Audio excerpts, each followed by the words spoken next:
You know my loving is no sweat, it's no sweat. It's no sweat, it's no sweat. Assalamualaikum warahmatullahi wabarakatuh. Salam damai sejahtera. Semangat pagi siswa-siswa cerdas Indonesia. Senang sekali saya, Ibu Dita, dapat kembali membersamai kalian dalam pembelajaran hari ini. Agenda hari ini kita akan belajar tentang penyakit sistem imun, yaitu HIV/AIDS, sebagai bagian dari bab mata pelajaran ilmu penyakit dan penunjang diagnostik untuk kelas 12. Adapun materi yang akan kita pelajari hari ini meliputi 1. Pengertian HIV/AIDS, 2. Penularan HIV, 3. Perjalanan infeksi HIV/AIDS, 4. Gejala AIDS, 5. Pencegahan HIV, 6. Tes HIV, konseling, dan terapi ARV. Baik siswa-siswa pembelajar yang hebat, kita masuk ke pembahasan yang pertama, yaitu tentang pengertian HIV dan AIDS. Ya, HIV singkatan dari Human Immunodeficiency Virus. Artinya, virus yang menyebabkan berkurangnya kekebalan tubuh manusia atau virus yang menyebabkan AIDS. AIDS sendiri singkatan dari Acquired Immune Deficiency Syndrome. Artinya, kumpulan gejala penurunan kekebalan tubuh manusia yang didapat karena tertular. Ya, AIDS adalah keadaan seseorang yang terinfeksi HIV yang sudah sakit. Keadaan ini baru akan terjadi bertahun-tahun setelah HIV menginfeksi tubuh seseorang karena perjalanan infeksinya yang sangat panjang. Seseorang yang terinfeksi HIV dipastikan dengan tes darah ya, maka orang itu disebut sebagai HIV positif.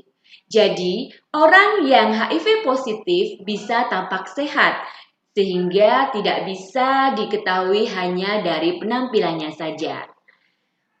ODHA, singkatan dari orang dengan HIV/AIDS, adalah istilah umum yang digunakan untuk orang yang terinfeksi HIV, baik yang tanpa gejala maupun dengan gejala sakit. HIV dan AIDS ini biasanya disebutkan bersama-sama agar mencakup keadaan sejak infeksi HIV sampai keadaan AIDS. HIV merusak sistem kekebalan tubuh manusia atau sistem imun. Karena virus ini memasuki sel darah putih dan berkembang biak di dalamnya sehingga sel-sel darah putih mati. Dengan hilangnya kekebalan tubuh manusia, maka orang itu tidak mampu lagi menangkal penyakit, infeksi, ataupun kanker yang memasuki tubuh. Dan muncullah sindrom atau kumpulan gejala yang disebut AIDS. Kita masuk ke pembahasan yang kedua tentang penularan HIV. Setelah seseorang terinfeksi HIV, maka virus ini akan berkembang dan berada dalam cairan tubuh. Virus dapat menular kepada orang lain apabila cairan tubuh orang itu berpindah ke dalam tubuh orang lain. Adapun cairan tubuh yang tidak dapat menularkan HIV adalah air mata, air liur, keringat, dan air kencing. Ini semua tidak dapat menularkan HIV. Yang dapat menularkan HIV adalah cairan tubuh dalam bentuk air susu, cairan ketuban, cairan vagina, cairan sperma, dan darah. Akan tetapi tidak semua perpindahan cairan tubuh ini akan menularkan HIV loh ya. Ada 4 syarat yang harus dipenuhi sehingga virus HIV bisa menular, yaitu keluar, cukup, hidup, masuk. Artinya bagaimana? Keluar, artinya syarat yang pertama adalah cairan tubuh itu mengandung virus harus keluar dari tubuh. Syarat yang kedua, cukup, artinya cairan tubuh itu mengandung virus dalam jumlah cukup banyak atau kadar yang tinggi.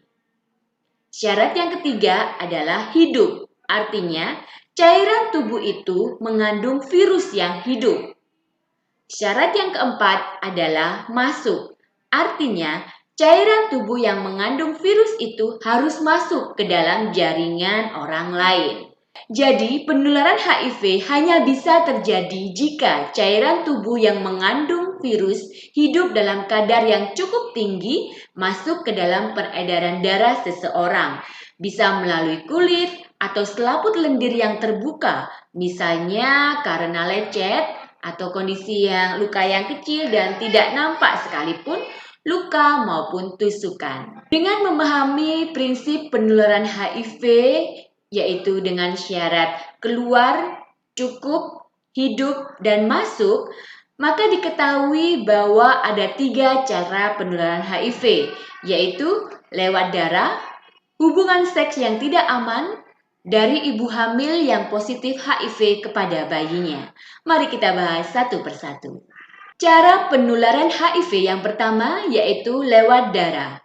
Resiko tertular lewat darah adalah 100%, pasti menular. Antara lain dapat terjadi melalui jarum suntik yang dipakai secara bergantian, transfusi darah atau transplantasi atau pemindahan organ tubuh.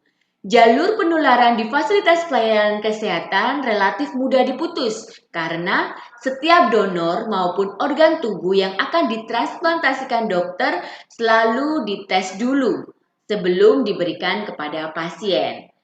Alasan yang kedua adalah semua petugas kesehatan menerapkan tindakan kewaspadaan umum, yaitu tindakan perlindungan petugas untuk mencegah penularan penyakit secara menyeluruh tanpa membeda-bedakan pasien. Tindakan ini mencegah penularan dari pasien kepada petugas serta dari satu pasien ke pasien yang lainnya.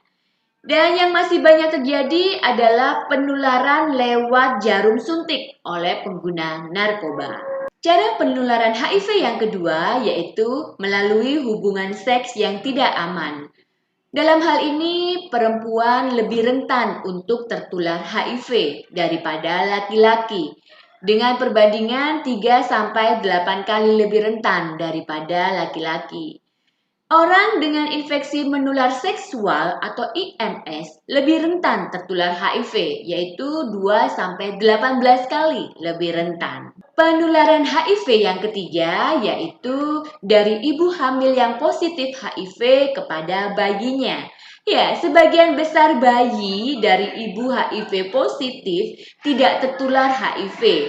Resiko penularan AIDS dari ibu kepada bayinya berkisar antara 20-50%. Bagaimanakah waktu penularannya? Ya, waktu penularan terjadi selama kehamilan. Besarnya risiko adalah 5-10%. Kemungkinan menular jika 1. Pada masa kehamilan menderita penyakit yang menyebabkan kerusakan ari-ari atau plasenta sehingga HIV dapat lewat menembus plasenta, contohnya adalah penyakit malaria. Yang kedua, tertular HIV pada saat hamil sehingga muatan virusnya sangat tinggi. Waktu penularan berikutnya adalah waktu persalinan. Besarnya risiko sekitar 10-20%. Kemungkinan menular jika terjadi percampuran darah ibu dan lendir ibu dengan bayi, ketika kondisi ketuban pecah dini, dan persalinan dengan banyak kontak bayi dengan darah ibu. Waktu penularan yang ketiga pada kondisi ini adalah melalui ASI. Besarnya risiko adalah 10-15%. Kemungkinan menular jika 1. Ada luka atau radang pada payudara, 2. Ibu tertular HIV pada masa ia menyusui, 3. Ibu telah memasuki tahap lanjut dari AIDS ini, dan 4. Gizi ibu yang buruk. Baik, berikut ini merupakan kondisi yang tidak menularkan HIV, yaitu yang pertama, hidup serumah dengan ODHA, orang dengan HIV/AIDS, asal tidak melakukan hubungan seks. Kemudian bersentuhan dengan pakaian atau barang bekas ODHA, berjabat tangan, ataupun bersentuhan ataupun berpelukan dengan ODHA, memakai alat makan, alat minum bekas dipakai ODHA, menduduki bekas tempat duduk ODHA, menghirup udara bersin ataupun batuk dari ODHA, berciuman pipi, tergigit nyamuk atau serangga, berenang bersama di kolam renang. Semua kondisi ini tidak menyebabkan penularan HIV.